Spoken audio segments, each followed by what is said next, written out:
গাছ কেটো না। রাহিনা আফরোজ। গাছ কেটো না, গাছ কেটো না, গাছ মোদের নিঃস্বার্থ বন্ধু ভাই। বৃক্ষরাজির গুণের কথা আমি একটু বলতে চাই।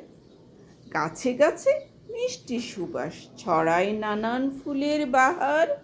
পুষ্টিগুণে ভরা নানান ফল মেটায় মোদের আহার।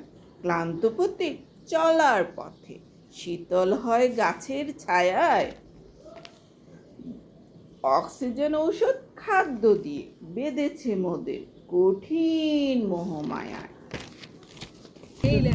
না করে গাছ নিধন, বন্ধ করে বন্যা খরা রক্ষা করব উত্তপ্ত হওয়া থেকে দেশ। শপথ নেই গাছ লাগিয়ে ভবিষ্যৎ সন্তানদের উপহার দিব সুস্থ সুন্দর সবুজে ভরা দেশ।